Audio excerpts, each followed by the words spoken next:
Total, pareho naman kayo. Good for nothing parasites. Yes, dear. Lilipat tayo ng ibang hotel. Pero bakit, ma? Nakasagutan ko kasi yung hotel manager dito eh. Meron akong hindi nagustuhan sa kanya. You ungrateful brat. Hanggat hindi mo kayang tumayo sa sarili mong mga paa, ha? Hanggat sa akin ka umaasa, wala kang karapatan questionin ang mga desisyon ko. Naiintindihan mo ba yan? Magpo-propose pa lang ako sa kanya. Ha? Magpo-propose ka kay Tim? Bakit? Masama? Masama ba? Alam mo, kung hindi ko boyfriend si Emil, siguro na-in-love na ako sa'yo. Kung dahil minatama ang mami ni Rachel sa binibintang niya sa'yo. Oo. Pera-pera lang. Ano? Saya ka na?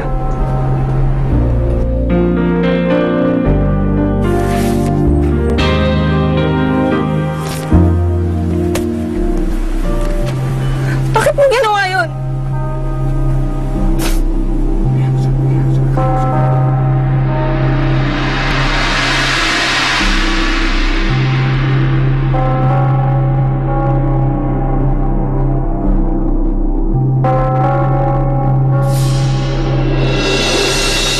Napakasama mo talaga, Emil!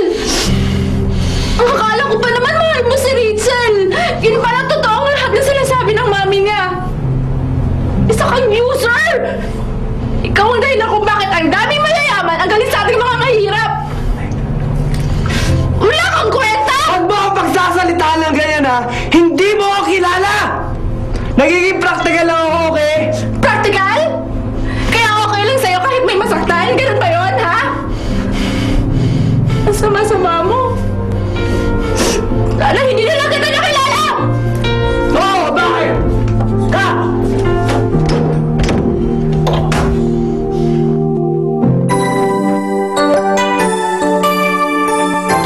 Nako, mukhang nagkasarapan kayo kagabi ng kwentuhan, ha?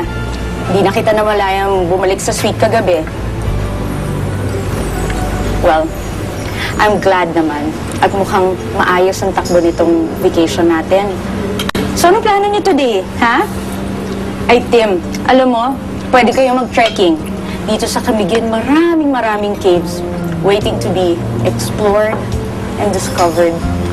Malay nyo, meron din kayong mga feelings na ma-discover and ma-explore sa isa't isa. Ay, nako, Tim. So, why don't you take Rachel na? Oh, wait, Rach. Tapos ka na ba mag-breakfast? Yes, Mami. Pasensya na. Wala na akong gana.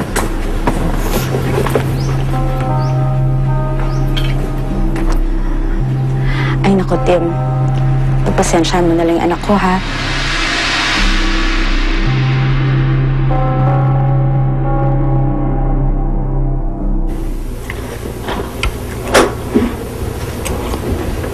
Oh, tamang-tama labas mo.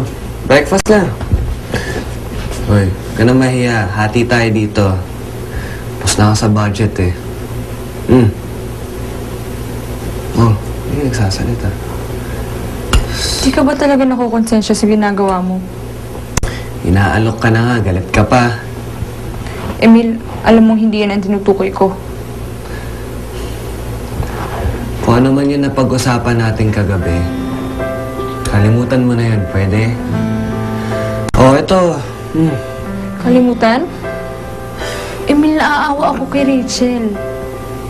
Walang babae ang deserving na lukuhin ng kahit sinong mang lalaki. Pwede bang huwag mo akong pakilaman? Yung sa inyo yung mga sikasuhin mo. O sige na, kanina pa kitang kinukulit dito eh. Kumain ka na. Tapos mamaya hanapin natin sila, okay? Oh, eto. Ayoko nga, ikaw na lang. Ayaw mo talaga. Uubusan talaga kita. Hindi ubusan mo.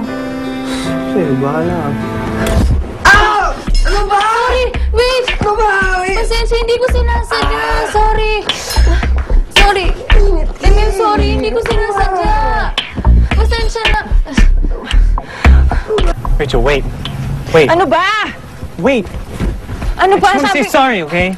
Nangyari na lang. Ano? Ayoko nang pag-usapan yung nangyari kagabi. Gusto ko na yung kalimutan.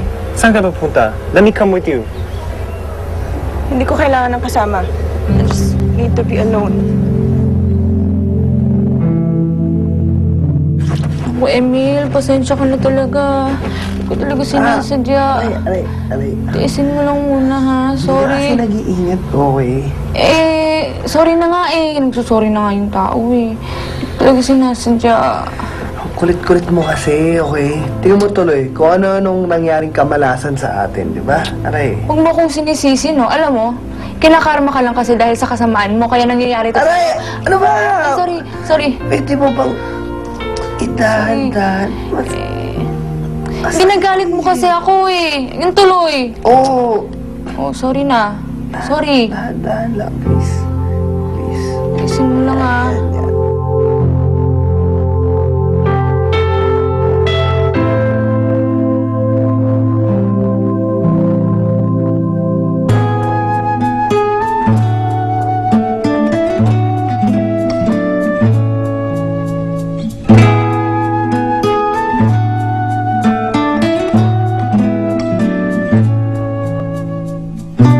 Bakit parang kang poste dyan? Sa'yo, I don't know how to dance. Okay lang. Yet you're here. You're with me. Ayaw kitang iwan. Tim. So sweet. Alam mo, kung di ko boyfriend si Emil, siguro na-in-love na ako sa'yo.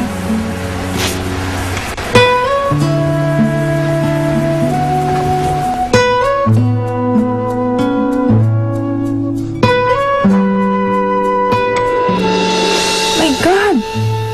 Bakit si Tim ang nasa isip ko? What's happening to me? Now I'm speechless, over the edge and just breathless. I never thought that I'd catch this love bug again.